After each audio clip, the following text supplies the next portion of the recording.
Welcome everyone into O'Neill's Grill for our weekly Fan and Press Luncheon with JMU basketball coaches Kenny Brooks and Matt Brady will be joining us in just a little while as we have both on hand today as we get more into a routine with our weekly Fan and Press Luncheons as the Dukes will also get more into a routine of playing.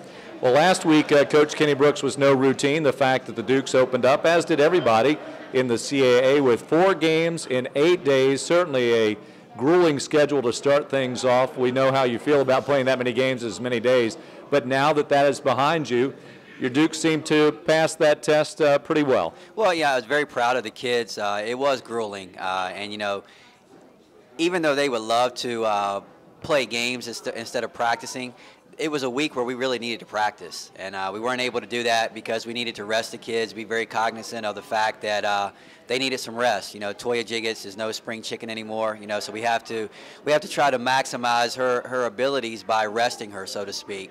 You know, Lady Okafor, we have a lot of kids who are nursing some injuries.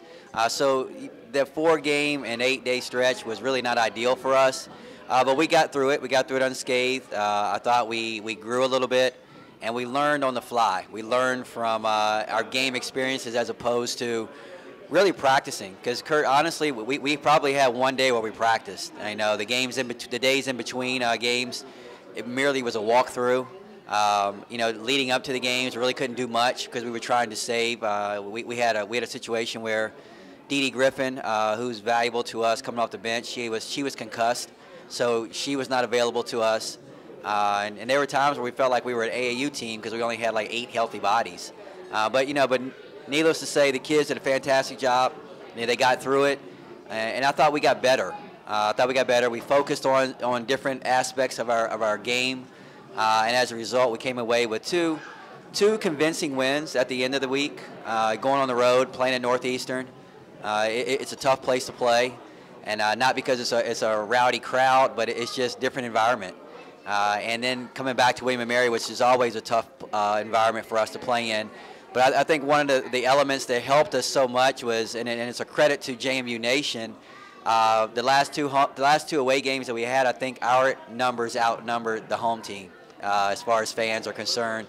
Helped us get over the hump a little bit, and we played inspired basketball. So I like where we are. It was a good week for us, but I'm looking forward to this week where we can tweak a few things and we can have some practice time. You did say that the Dukes are better today than they were 10 days ago before this stretch. Are there a couple of items that really stand out high on your list as to this is where we really have made some improvements? There are a lot of areas where we have made improvement. You know, first and foremost is on the defensive end. You know, I don't like to continue to compare our season from last year to this year's team. But last year, you know, the formula was pretty good, and we went back and we studied and tried to figure out, you know, why we were so dominant last year, and it was because we had a focus on the defensive end. And I thought this year's team was more relied on, okay, we're going to try to outscore you, where, you know, we got back to the basics, especially towards after the Towson game, which I thought they exposed us in certain areas where Hines Allen just went off and played extremely well. We did a much better job in the Wilmington game and got better even in the Northeastern game, and probably had our best outing in the William & Mary game as far as defense was concerned. We have been playing individually, and I don't mean that in a selfish way, but it was more so I got mine as opposed to I'm going to have mine and be so ready that I'm going to be able to help you as well. And so I thought we played better defensively as a unit. And then in the last 2 games, we got back to not relying heavily on Precious to be able to score in order for us to be successful. And you know, she's done a fantastic job for us, leading the way and carrying us through some times in the beginning of the season. But I don't want the weight of the world on her shoulders, like that she has to play well in order for us to win, because we're very talented. And I think, you know, a lot of other people stepped up and played extremely well, especially over the weekend when Precious struggled shooting the basketball. I thought Jasmine Guathme had a good game against Northeastern. Haley Barron, you know, has come in and really done exactly what we need her to do and stretch the defense a little bit, hitting a couple shots. Toya was steady Eddie, you know, she, you know, 12, 14 points in both of the games. And then Lauren Okafor, who was the CAA Player of the Week and well-deserved. So we're extremely talented, and we don't need to really rely on one person to carry the bulk of scoring, and that's what makes us so dangerous. I would imagine that if you still had one Nikki Newman playing, that defense probably would have taken care of itself. Was some of this trying to just transition over from what the intangibles that she brought defensively that others have to kind of share that load? No question. You know, especially it was glaring in the Towson game, where normally we would say, Nikki, go get her. Okay, Nikki, you're going to guard her. Okay, and Nikki, it's kind of like you could almost call Nikki like a Darrell Revis or Richard Sherman. You know, we were going to take away that element of the game, and you were going to try to have to beat us, you know, with the other four. But we don't have that this year, you know, so it has to be more of a collective effort from everyone. And case in point, we were searching in the Towson game. We were trying to find that someone that would step up and say, hey, Coach, I'll take her. We didn't get it. We stressed it throughout the week, you know, playing against some talented players, and I thought we did a much better job. We had a much more aggressive mentality as far as the defensive end, and that's where you're going to create your separation and be able to continue to build upon your lead, not by just focusing on the offensive end, it's by stopping them. And I thought we had a great effort yesterday against William & Mary, held them to, I think it was 43 points. A team that gets up and down, they score a lot of points, and we did a really good job of stifling their offense. What do you attribute Haley Barron's breakout? Obviously, she was there in front of a lot of Vermont fans that made their trip down to Boston. Did you see that coming? Did you see her confidence? Because I know back in October, when she was practicing, she was certainly a deer in the headlights. She was. At some points, she still is. She's a freshman, but she understands her role. Her basketball IQ is through the roof.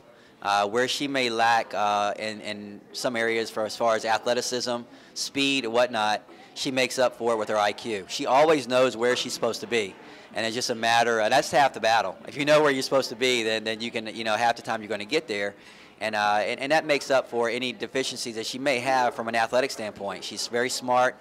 She understands her role. She knows what she needs to do.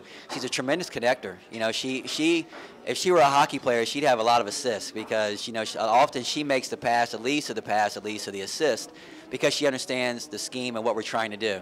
And when she's knocking down shots, I think she made 5 3-pointers total over the weekend. She stretches the defense, and it's kind of it tickles my heart a little bit when she's out there, and as soon as she catches the ball, they're sprinting to her like she's precious. They're saying, shoot her, shoot her, shoot her, which now she's able to help us and make another pass that leads to a score. But she's doing a great job for us, and it's fun watching her maturation. There have been a lot of doubters. I remember a lot of people, you know, they questioned why we took her, even her home state, Vermont. You know, they were like, you know, well, I don't know if she can play at that level. Well, she can play. And she has a gift, she has a skill, and she understands what that gift and that skill is and what it can mean to this team and how she can be important to us. And as we move forward, I just see her role improving, and I think that she's going to be a tremendous part of what we do. Very, very happy for her. It was a lot of fun to watch her play in front of her home crowd, so to speak. She was very emotionally touched. She had no idea. We kept it as a surprise, and she came out and she played extremely well. And when she hit those 3 threes, I mean, you would have thought we were in the convo. Only thing we lacked was Jack Kavanaugh saying JMU Dukes, you know. So it was a lot of fun for her, her fans to be able to see her play.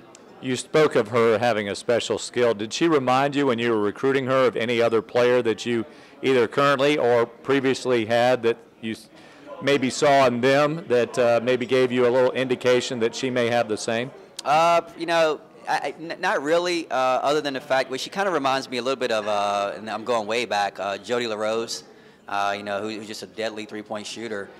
Needs work on the defensive end, but we knew that we were going to be extremely athletic. We knew that from previous experiences we're going to face a lot of zones, and she's a great complement to the athletes that we have on the floor. She's a great complement to the attention that Precious is going to garner. She's a great complement to the double teams that Lady's going to endure. And you know, when you can kick it out to her, and, you know, when she catches the ball, you can just feel the energy from our team. Everybody's standing up like, here it goes. You know, it's going to go in, and you can almost feel the sigh on the other end, where they're like, oh gosh, shooter, shooter, shooter. And you know, when she knocks them down, and she's a team favorite. You know, everyone loves her. She does a really good job. She works extremely hard, and everyone roots for her. So we knew that she could be a valuable piece to our puzzle, and I think that's the biggest thing. And I've always stressed that, we don't try to go out and just get the same type player. We try to go out and get players that complement each other. And she was a tremendous compliment to everything that we already had in place. Duke's 4-0 in the CAA, 13-2 now overall. It was a big week historically, not only for JMU women's basketball, but for women's college basketball in general, with the Dukes reaching 1,000 wins for the program back on Tuesday night, the 74-57 win over UNCW. Residually, what have you experienced after that win? It's been amazing because, a lot of people have taken notice. We went to Boston, and, a lot of people were saying congratulations.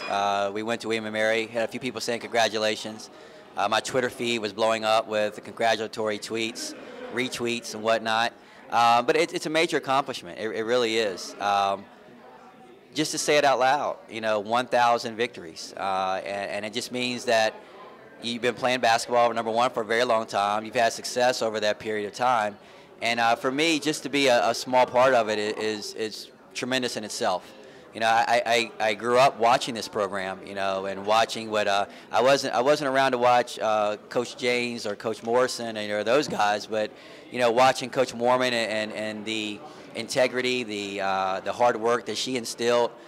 Maybe when women's basketball didn't get the recognition that it probably deserved, watching her orchestrate this program and setting it up to what it is and what it's become. To being a part of it, watching so many of the players come through and their hard work and really putting this program on the map. And, it kind of snuck up on us, but we talk about it so much in recruiting. And I think it's an eye-opener when we bring out that illustration and it shows that we're third all time. It really opens up and it really gives people a different aspect of what we are and who we are. And so it's tremendous. And when the feat actually happened, the streamers started coming down. It was an awesome feeling. It really was. And it's one that I'll always remember, one that I'm very proud to be associated with.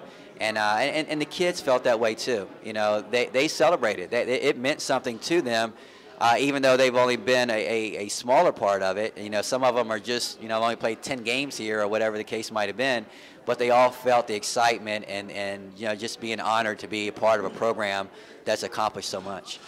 Interestingly, you're one of two teams in Virginia that are up there among the top five. Obviously, we spoke last week with the Tennessee leading the way, and then Louisiana Tech, a couple of programs that obviously have won national championships. But to even be up there and beyond by a few games of the Old Dominion Monarchs, does that have as much emphasis on the accomplishment as it does where you are with those other two programs? To me, it has more. When I took over this program, Old Dominion was Old Dominion.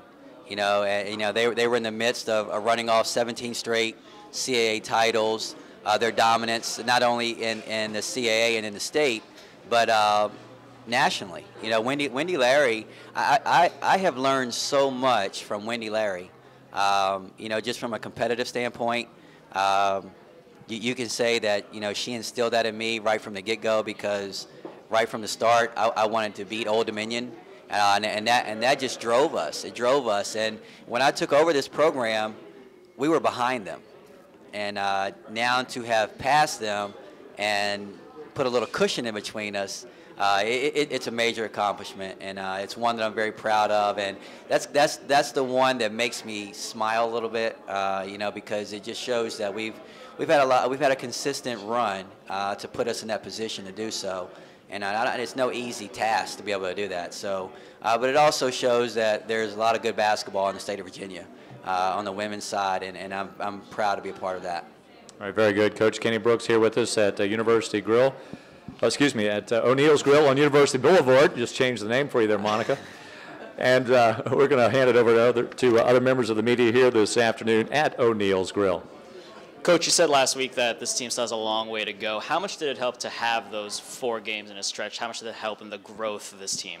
Well, from a standpoint, we didn't get the time on the floor as far as that, to being able to teach, but they learned on the fly.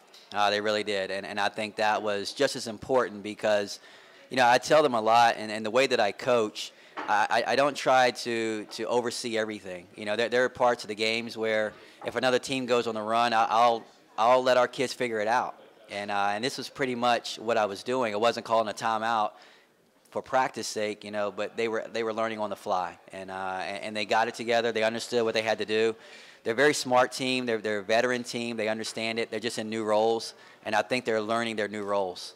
They are. We had a lot of heart-to-hearts last week about what we needed to do, and I've seen the light bulb go off with them collectively as a team and what they have to do. In case in point, like Precious didn't play particularly well over the weekend, but she's as happy as anyone else that we're on this winning streak. We're starting to get it together.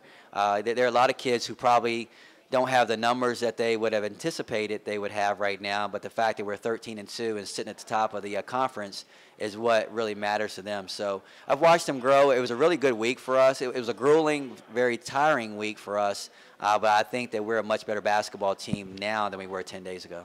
Having played a variety of opponents during the non-conference and then getting 4 conference opponents just this past week, in the grand scheme of women's basketball, where does the CAA kind of fit in this landscape?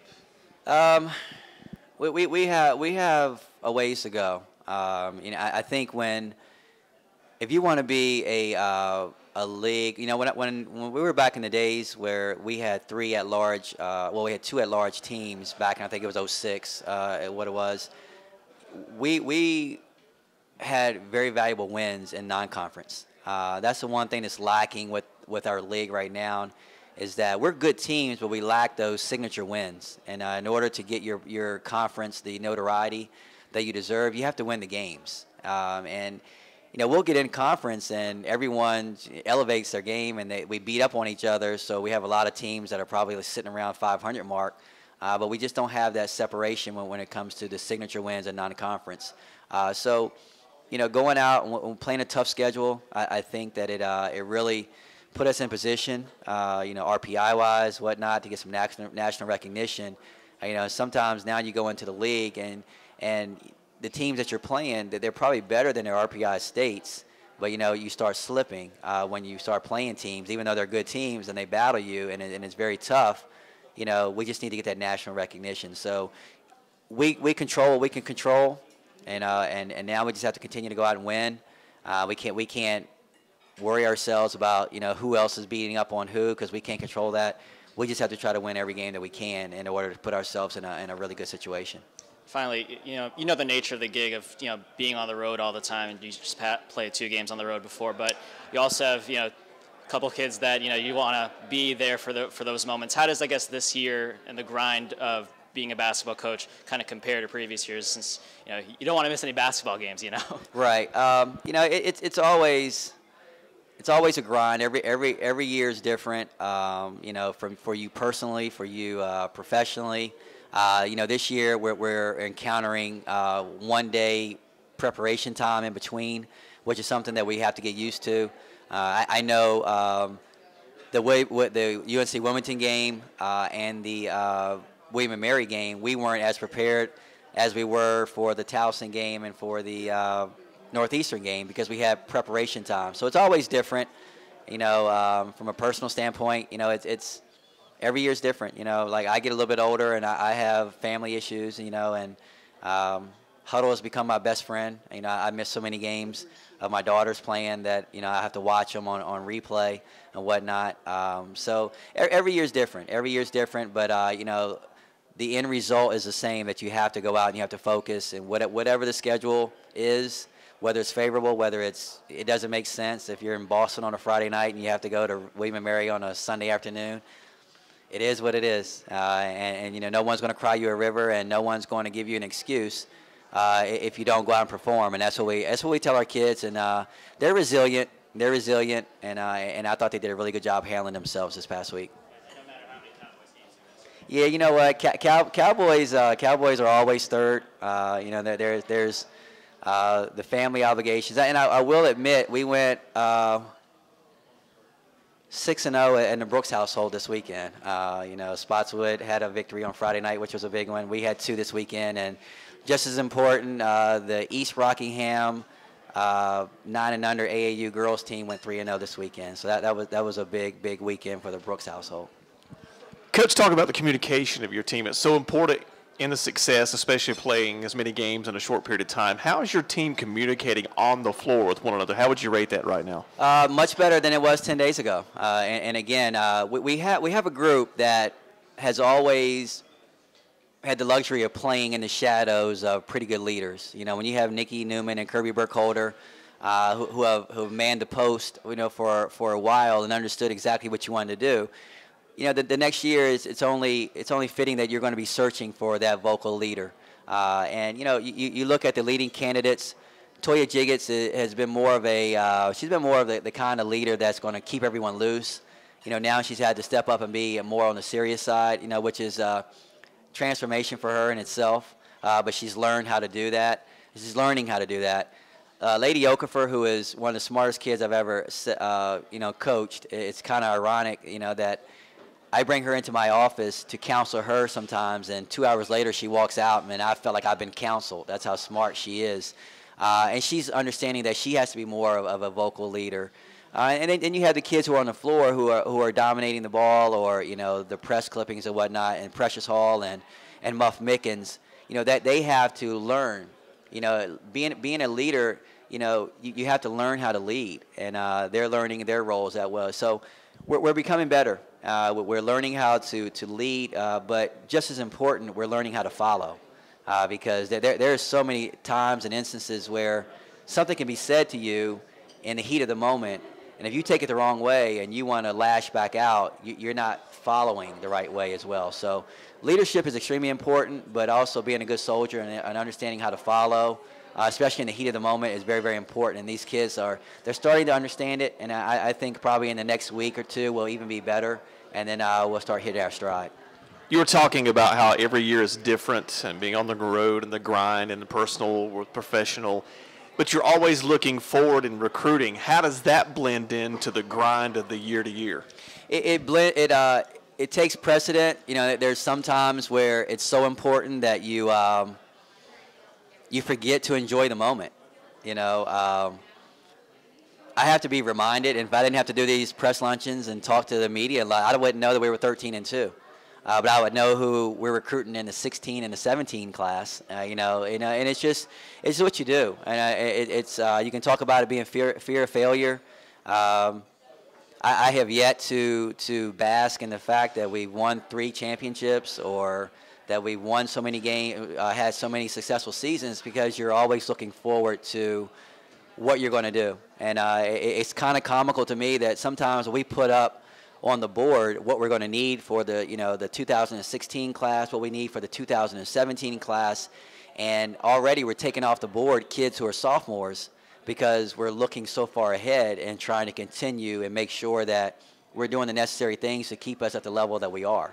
And if that means that you don't enjoy, you know, the moment, I'll risk that. You know, there'll be plenty of days where I can sit in a rocking chair, and I'm sure I'll enjoy the fact that, you know, we've had 8 or 9 seasons with 24 wins or more, and hopefully by the time I am enjoying it, maybe it's 15 or 20. You know, so.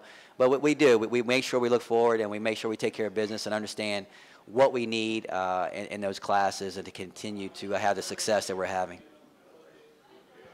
All right, Coach Kenny Brooks. The Dukes on the road. They will face the Elon Phoenix. Coach, a new team that's in the Colonial Athletic Association, a program that the Dukes faced back in the 1970s. It's been quite a while. Yeah, it is, Kurt. And before I go to that, you know, it's one thing I'd be remiss if I didn't, you know, talk about, you know, the 1,000th win again. You know, so many times, you know, people will come and they'll congratulate me because I'm the one that's they actually hear in the moment. You know, they'll congratulate Coach Mormon because she had a huge part in this thing as well. You know, but it goes further than that. You know, it goes to, you know, people like yourself, who have been here around for so many victories. David Taylor, you know, who has seen more victories than, you know, I can ever imagine. And people like Mila Sue Wisecarver. You know, she's been here, and I don't know if she's listening right now, but, you know, I really want to thank her for all her efforts. She's probably here a lot longer than maybe she want to admit, or, you know, seen more victories than she want to say. But, you know, just tremendous people have been associated with this program that have helped in so many different ways, and that's how you get to 1,000 victories. You know, you don't get to it by Coach Mormon by herself, or, you know, anything that I've had to do by myself. You do it because you have so many people that are really, engulfed in the success of the program, and that's how you get to 1,000. But getting back to Elon, I don't know much about him. I really don't, and I don't mean that in a negative way. It's just that we haven't had a lot of cross opponents yet. And I know Charlotte Smith has done a fantastic job with that program. I don't know very many of their players. They have, I think, one kid from Virginia who's playing extremely well, who we did look at, and we didn't take her. I think we took Precious. But I just don't know much about them. We're going to go back and watch film. I know they've had a lot of success, in the short period of time being in the CAA. I think they're 3-1 right now. Their only losses to, I think, Drexel, which not too many people beat Drexel. So we know it's going to be a dogfight. You travel down to I think it's the school in Elon. It's in Elon. I think I've heard there's not a whole lot in Elon, but I hear it's a beautiful school, and they're playing a really good system. They're up tempo, and we understand it's going to be a fight. It's going to be a fight, and not a lot of familiarity with both of the programs, but it's going to be interesting. It's going to be interesting. We look forward to the opportunity. Welcome them to the league because they have definitely added something to our league, and it's going to be interesting, and it's going to be a tough battle. The last time they faced each other was March 9th, 1974. Then the Dukes back at home for the first time in a while after 3 consecutive games on the road facing the Drexel Dragons. Coach, you mentioned not many people beat Drexel. You are 15-10 against them. Drexel and JMU has become a pretty good litmus test for the rest of the Colonial Athletic Association. It has. It's contrasting styles. We want to get it up and down, and they want to sit back and run the shot clock down. And it's always an interesting battle. If history serves correct, it'd probably be the first of 3. We'll probably see them in the tournament somewhere, somehow. But it's a situation where it's a healthy rivalry. I love competing against Denise. I think she loves competing against us because it brings the best out of both programs. And who's going to impose their will on the other one is probably the one that's going to win the basketball game. So we had some success against them last year. I think we beat them 3 times last year. So that's on their mind. They understand that. I think it's going to be a very festive day. I think it's Duke Dog Reading Day. We're looking forward to that. I love the way we do it, Duke Dog Reading Days or promotional days on weekends, which I think that's the way it should be. But, it's very exciting, and hopefully we'll be able to get through the week and get better as we go through it. That is indeed right. Duke Dog Reading Day, it's the first of the season.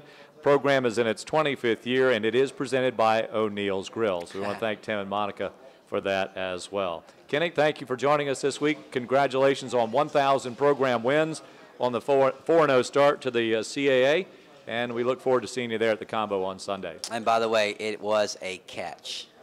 And it was a catch. You heard it there. It was. The new commissioner of the NFL, yes. Kenny Brooks.